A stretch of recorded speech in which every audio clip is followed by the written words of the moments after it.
Hello everyone, welcome back to Optimize Evony.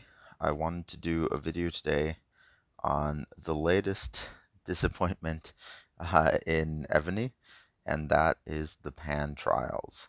So I'm sure all of you are aware at this point. I think this had rolled out to certain servers a while back, a couple weeks ago, but looks like they brought it to all of the remaining servers this week instead of ymirs. So basically, they created this new boss called Pan, and they are replacing it with ymirs every other week. So they're alternating pans with ymirs, and for all of us that love ymirs, that is really bad news because ymirs are great. There's always a lot of them that spawn, and pans do not quite hold up. So let's get into kind of what pans are, what the differences between the events are, what the differences between the awards are, and how to kill them basically, because they are a little bit different than other bosses. So right from the get-go, you see that on this screen we have some differences. So there for the ymirs, there was basically similarly there was like this package and whatnot, but with even without getting this package, there was still some buffs that you got for free just during the event, and it was basically related to double drop. I don't remember the specific percent, but I think it was like plus 15% double drop percentage or something like that. But basically, that was a really good way for them to make it worthwhile for the big boss setters to run a lot of the big bosses, because if you can get double drops consistently with your when you're hitting Y4s and Y5s like that makes them a lot more worth it, particularly because a lot of times when you're actually running the bosses, you aren't necessarily set up as much for double drop percentage. So um, if you're really trying to maximize your buffs, there's no there's no ring that has double drop and also um, good mount stats. So let me just show you right here. So this is essentially my double drop ring. Um, I I did not refine this specifically for having a double drop ring. I just had refined this back when dragon rings were the best item in the game. So uh, that just kind of shows my age there. Uh, but yeah, you can see that there's a 28% double item drop for monsters, but there's no other mount attack buffs or anything like that. So if I switch to uh, my normal PvP mount thing, or even the Rurik bracers, which are a little bit more targeted for monsters, you can see that in neither one of these do they have a double drop bonus. And so if you're the one setting, typically you'll be wearing one of these things, and so your double drop percentage is going to reduce quite a bit, and so you might only be getting one of every box that everyone else is getting two of. So the Yimmer like promotional thing helped quite a bit, um, and I'm really kind of upset that they took it away, because basically they took away the default buff here, and then they gave you a different buff here, which is March speed to monsters 50%. I think that's similar to what you would get if you bought the $5 package here before, but then troops attack on monster 20%. Uh, I mean, if you're gonna get it for this other stuff, don't get it for the buff. But uh, I'm curious how you guys are doing with the alliance scores. I think today we've kind of had a little bit of an off day, but even yesterday I think we only got like 5 or 6,000 scores, as opposed to um, ymirs where we're consistently getting 13K or more in a single day. So, and they're scored basically the same. They these these rewards, the Lions Place rewards, are also fairly similar, except for the Pan's treasure is not great. So you basically get all the items in here, but the nice thing about ymirs, or even Hydra packs for that matter, is you got a chance to get um the like better pack, right? Like there was some small chance that you would get a pack that had uh 10 million of each resource, and some other things there. I think some speeds if it was ymirs. And yeah, so overall, uh, pans are just quite not as good. Let's look into um, the actual boxes that you can get from them. They look very similar to the Yimmer boxes here, but they do have some slight differences. For one, the level 4 looks like the level 3 used to, and the level 3 looks like the level 2 used to. I mean, who cares about that? But let's actually look into the 3, 4, and 5 chests. Those are kind of the most important ones. This one's the 5. So this used to be for ymirs, this was 25, um, like basically like 2.5 million food or million of each resource. So if you double drop that, you would get 5 million. And then it basically just had like a day or a little bit more of speeds. And so the speeds are actually significantly better on these pan chests. So you get basically 30 hours of each of construction, researching, training, and healing.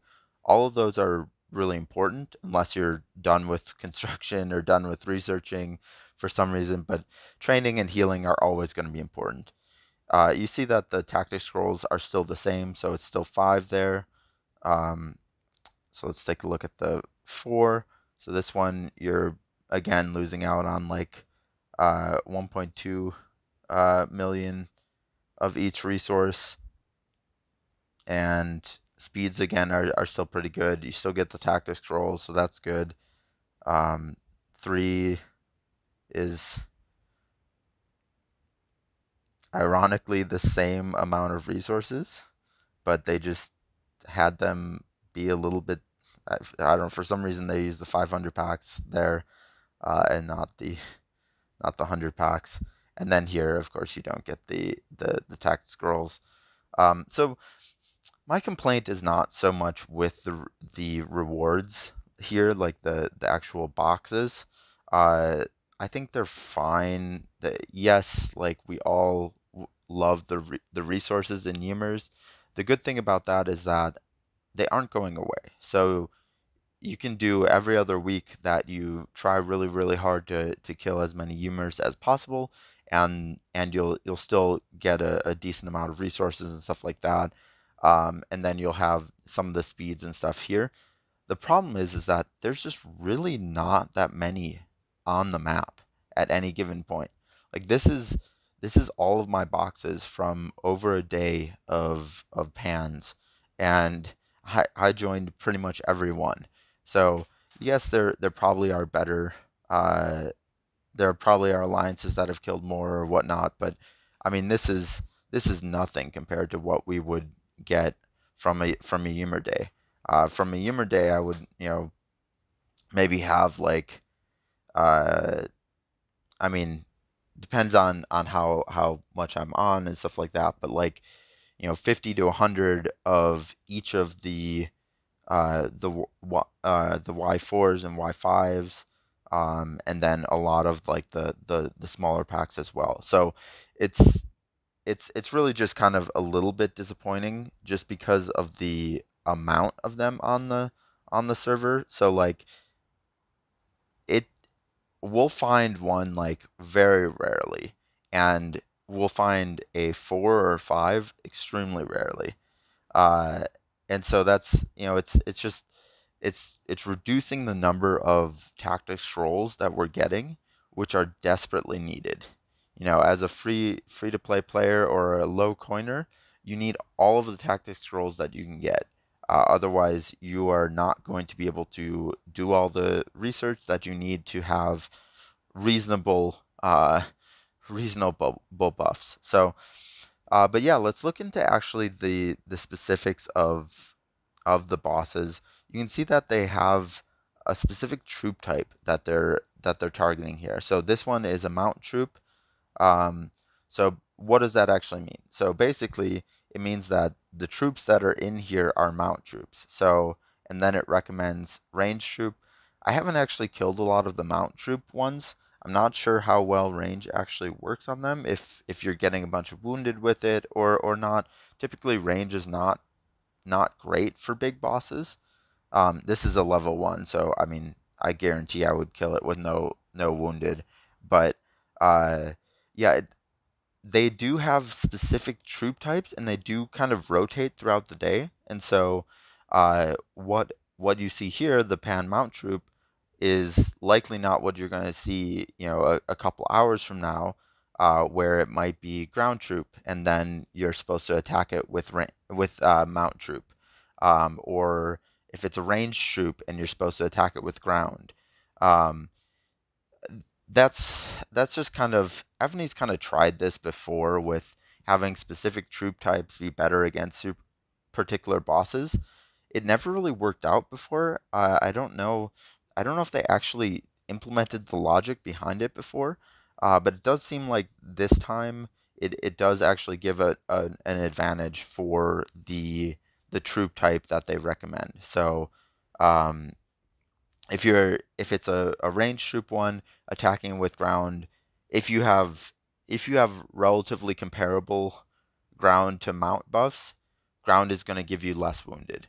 Um, but I know a lot of people, especially starting out, don't have great buffs across all of the four, or well, really three uh, troop types that you're going to be setting bosses with. And so in that case, it might work out better for you just to set all of them with mounts. I mean, test it out, of course, but it might be it might be more worth it for you to set with mounts. I don't know. I'm also not a huge fan of this different troop type thing, and it kind of goes back to again that double drop setup. As someone who's trying to optimize a little bit and trying to get the most out of every boss that I hit and join and whatnot, I have a lot of things set up for double drop. You saw my ring that I already had. If I'm not attacking like a super hard monster, I'll use my double drop ring. Um, but also like just in general for like mounts, I have some setups that a lot of my mount setups have like a double drop skill book or something like that, or I'll at least have an assistant that has a double drop skill book. And uh, if I'm attacking with ground, or if I'm attacking with archers, or if I'm attacking, I mean, those are really the only other two. I'm not going to have a setup that has a double drop skill book or even a double drop ring that I can really use for that. And so I always think that it's a little bit annoying when Evony tries to do this. And really, in my opinion, what they're trying to do is they're trying to make sure uh, that everyone, even like boss setters, have to abide by, have to like refine things for different troop types, and have to, really have a full, well-rounded, uh, account in terms of building more ground and archers and stuff like that. Before, if you were just really just like a boss killing account, you could basically just train all mounts. I still wouldn't recommend that because you're gonna get absolutely wrecked in any PvP that you do, intentionally or not. But you at least were able to save some resources if you were just doing boss setting. So I don't know. In general, my opinion is that it's a pretty disappointing event. I was actually kind of excited about it because of the speed element of it. Um, I really like the speeds. Basically, this gives you more of each type of speeds than I think were in total in like the Y5 uh, chest. And so I was like, okay, well, if there's the same amount of them and I'm getting more speeds, speeds to me are actually more important than resources right now. And so, because I'm doing a couple really big, builds and stuff like that. And so, really the important things for me on ymirs or pans are really the tactic scrolls in general. Everything else is just a nice extra. Yeah, like I'm less excited to join pans from alts to get resources and stuff like that. It still is pretty good, but comparatively and compared to how hard they are to kill, it's not quite as good. But yeah, it's just really the lack of them on the map. That's the biggest complaint. If they had as many pans on the map as they did ymirs, I think it would be relatively okay. Like you would basically be switching between optimizing for speeds and optimizing for resources every time, and you'd be getting good tactic scrolls each time. But that doesn't seem to be how it's worked out. But yeah, let me know what you guys think about the new pan event. Um, if you guys have found any tricks in terms of killing them a little bit easier, or uh, anything else around the event. It is brand new for me, so we've killed a bunch of them, but I haven't done too much experimentation yet. So yeah, yeah. Thanks for watching, guys, and I'll see you in the next video.